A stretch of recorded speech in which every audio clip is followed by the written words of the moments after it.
besar anggota masyarakat, khususnya orang dewasa yang masih meminjam dari sumber-sumber informal. Kenapa ini terjadi? Menurut kami karena pertama ada pertimbangan kemudahan akses.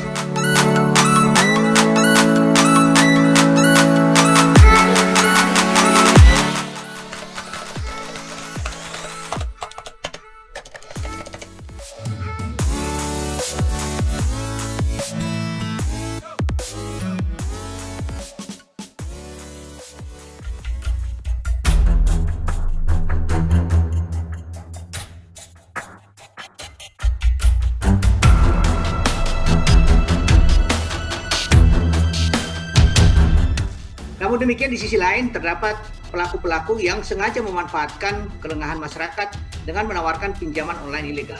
Seperti kita ketahui tadi sudah disampaikan bahwa saat ini ada 3.056 fintech lending ilegal yang sudah dihentikan oleh Satgas Waspada Investasi. Oleh karena itu kita sangat mengharapkan peran serta masyarakat untuk bersama-sama kita memerangi pinjaman-pinjaman online ilegal ini.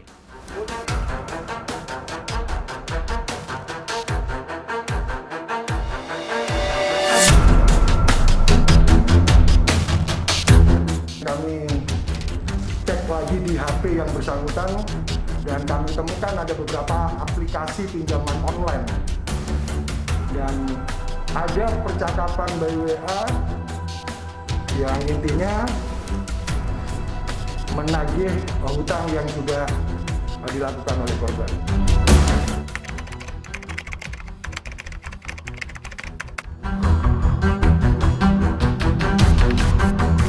Kalau kita bicara dari sisi perdata, perjanjian antara peminjam atau debitur dan kreditur dalam hal ini perusahaan fintech lending, maka itu pada dasarnya adalah perjanjian hutang piutang.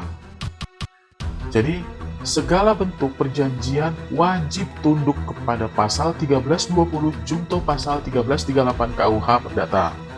Jadi jika ada sengketa antara kreditur dan debitur, jika masuk ke ranah pengadilan, berdasarkan jurisprudensi, perjanjian hutang piutang tersebut dapat dibatalkan oleh karena adanya undue influence, yang disebut juga penyalahgunaan keadaan. Si perusahaan pinjol atau pemberi hutang dalam hal menagih, menurut ketentuan hukum, hanya dapat dilakukan dengan menggugat ke pengadilan karena adanya event of default one prestasi terhadap debitur. Jadi tidak bisa karena adanya one prestasi lantas dia pakai debt collector, dia teror, intimidasi, dia ancam. Itu tidak bisa karena itu nanti larinya ke ranah pidana.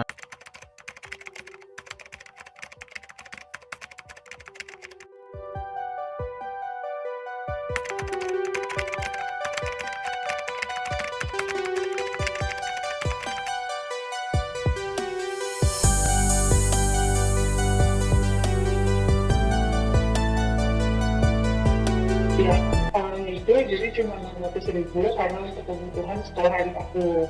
Nah, karena dari 600.000 itu aku harus bayar 800.000. Akhirnya dalam jangka 14 hari itu aku masih belum bisa bayar yang 800.000 itu. Mau tidak mau, aku harus pinjam lagi ke tempat lain kan.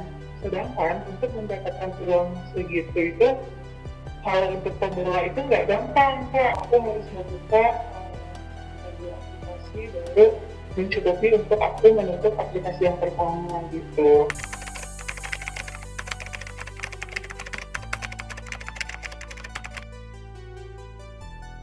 Tenornya itu cuma sebentar, sekitar 7 hari, 14 hari, dan yang 1 bulan itu jarang banget 1 bulan.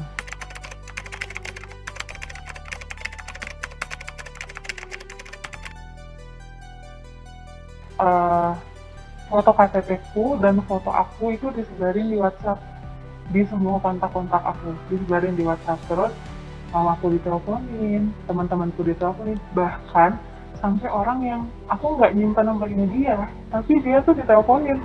Itu tuh bosku diteror. Itu diteror dengan ancaman ditembak.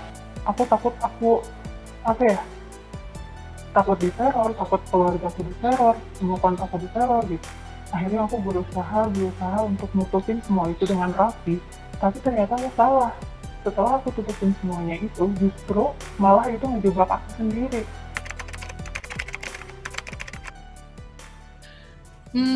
Apa yang dilakukan dalam advokasi pinjaman online? Non-litigasi, yang pertama, kampanye advokasi untuk menggalang dukungan publik gitu ya.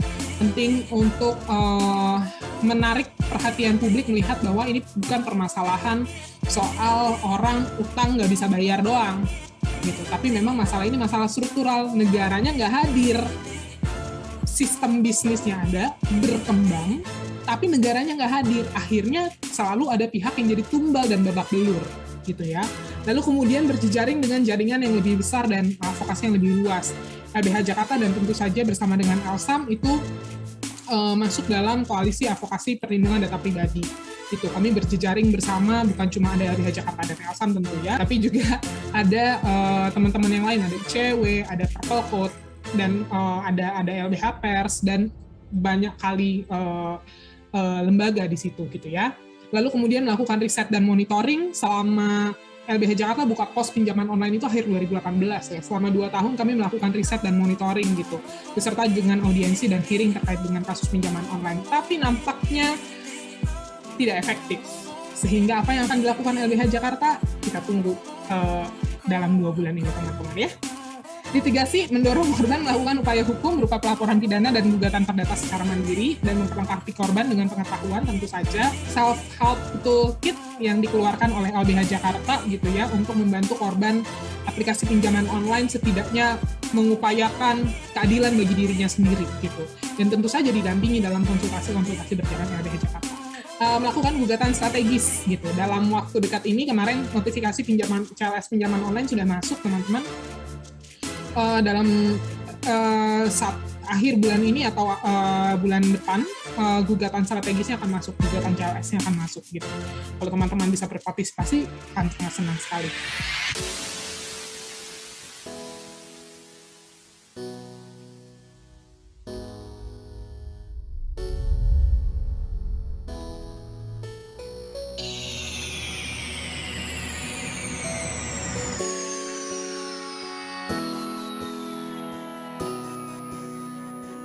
Kalau kita bicara mengenai regulasi terhadap perusahaan-perusahaan fintech lending, itu belum ada undang-undang yang khusus mengatur hal itu.